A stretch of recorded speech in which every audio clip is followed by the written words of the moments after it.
credits do not expire. And Republicans blocked it.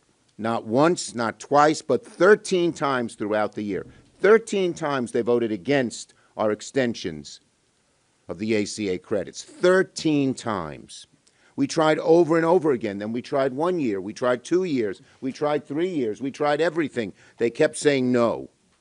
And of course, Republicans had every opportunity to negotiate, to join us, offer a serious plan to prevent premiums from rising after January 1st.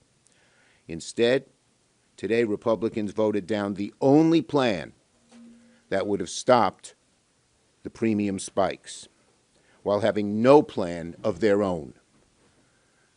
Until a few days ago, they had no plan at all to put on the floor. They were so embarrassed they had no plan, they said they put a little bubble gum and Scotch tape together and put together a ridiculous, phony plan that simply helps the insurance companies.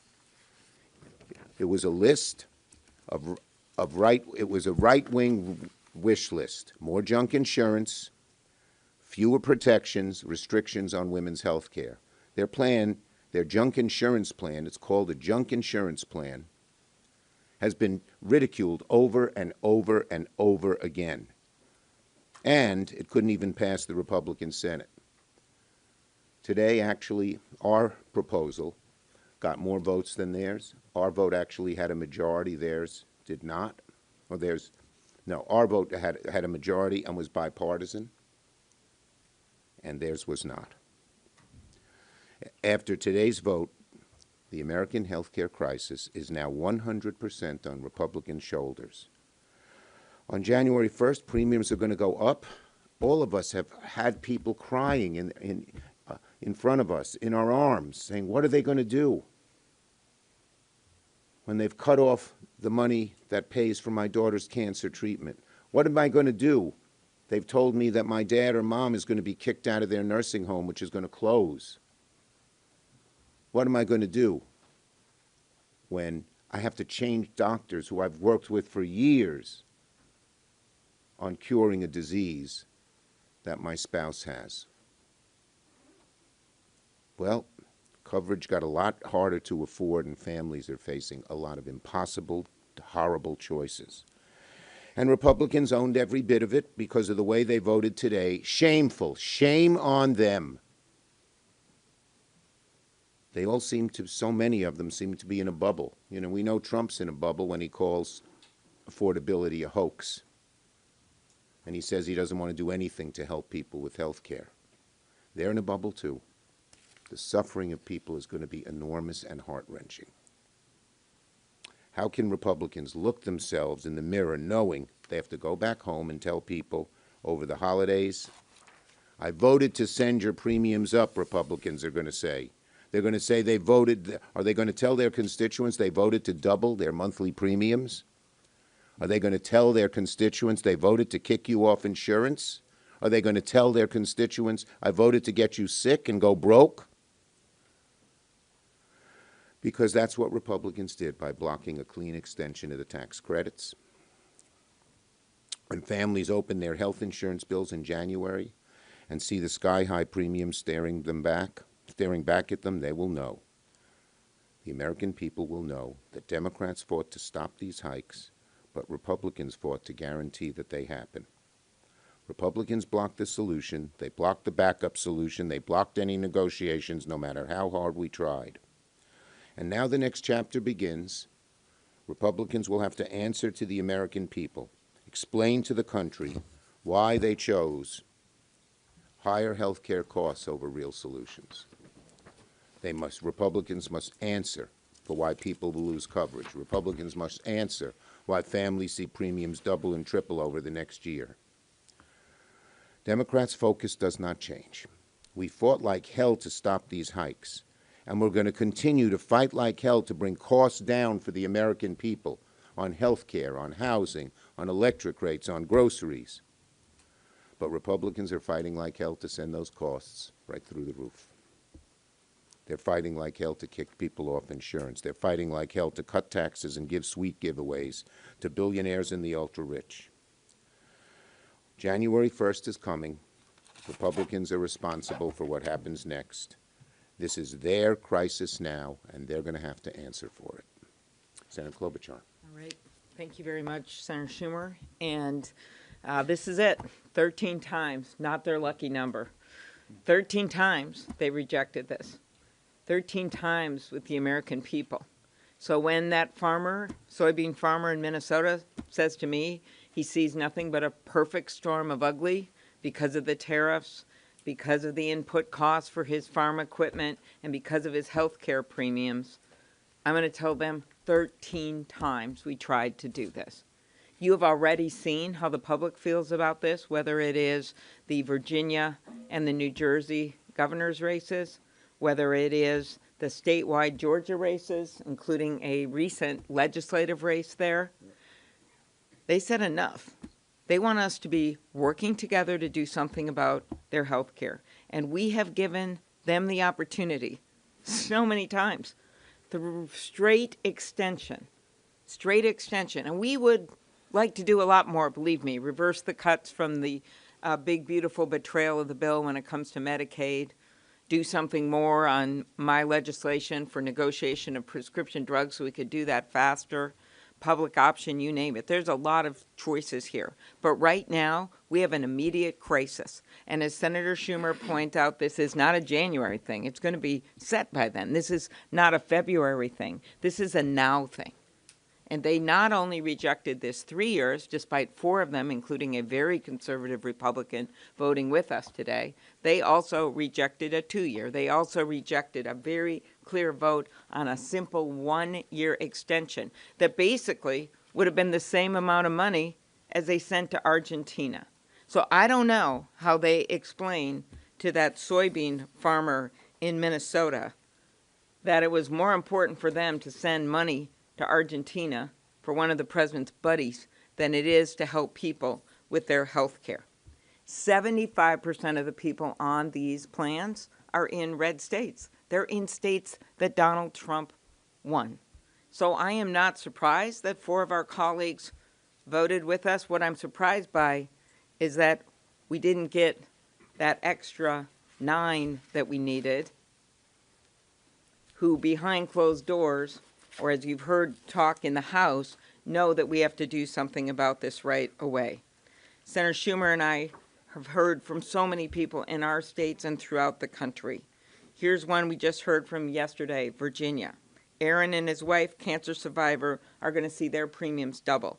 That means they're going to have to make some hard choices. Do they pay the high premiums so Aaron's wife can continue her cancer screenings, or do they get some kind of junk plan so that maybe if there's a catastrophe it gets paid for, but the ongoing help is not there? Becky was in a wheelchair who's making progress, and they predict she's going to be out of that wheelchair if she can finish her treatment and physical therapy, but she doesn't think she can afford the premiums. Throughout the country, the people have spoken out. And one state where this is key, when you look at the states that use the most of these plans, it is Texas, it is Florida, and it is the state of Georgia. And just by coincidence, we have the great senator from the state of Georgia, Raphael Warnock, joining us today. A happy coincidence. Thank you so much, Senator Klobuchar and Leader Schumer. After today's vote, I really only have one question. Who do the Washington Republicans work for? Who are they working for? First, you kick 15 million Americans off of their health care in order to give billionaires a tax cut. And then after doing that, you double the premiums on some 22 million additional Americans. For some people, you triple the premiums, quadruple the premiums. Who are you working for? These are people who are disproportionately in red districts. And we have tried time and time again, as my colleagues have said, to get the Republicans to make a different choice, and here we are today. 15 million Americans have lost their health care. 22 million Americans on average will see their premiums double. Just last night, I had to stand up and object to a UC that would have knocked an additional 1 million people off of health care. And my colleague who was putting forth that proposal, like me, he lives in a state that has not expanded Medicaid. And so here we are. The Republicans have demonstrated who they are working for. Certainly they're not working for you. They are not working for the people of Evans County, Georgia. I was there a couple of months ago. This is a county that voted overwhelmingly for Donald Trump. I won Georgia. I did not win that county, but I was there because I represent those people. They've already lost their labor and delivery unit, and they may well lose their ICU with these draconian cuts to health care. And so we've got to find a better way forward. We know that the status quo certainly has its problems. There's nobody who's saying that health care in America is terrific. But Republicans today have taken a system that's already struggling and broken it down even more. And the consequences for ordinary people, many of them in their own red districts, will be that they will have to delay response to their health care. They will have to find a way to pay more, higher premiums. And for many people, they will literally pay with their lives. And so we're not about to give up. We're going to keep fighting for those people. I've gotten arrested not once but twice fighting for health care. Dr. King said of all the injustices, inequality in health care is the most shocking and the most inhumane. And we're going to keep working at this until we center the people and get them their health care and their human dignity back. Okay, questions on this subject? Yes. Leader Thune says you're making this a political issue. These votes on the floor make it clear that a clean extension does not have a path forward. Neither do just reforms without an extension. So are you open to both? Leader Thune ought to start talking to the American people. When your health care premiums double, when you can't afford medicine, when you have to switch doctors who's been on your case for so many years, that ain't political, John Thune. That's humane, and that's democracy, doing what the people want. Yes, yes, next. The healthcare debate was at the center of the government shutdown. The government was shut down over this issue. Do you have any regrets about how you handled this issue, given that you knew likely this kind of vote was going to fail? The bottom line is nobody wants a shutdown. And when the Republicans wouldn't talk to us, it was their shutdown and the people see it. But we are going to continue one thing that happened. The health care issue became front and center.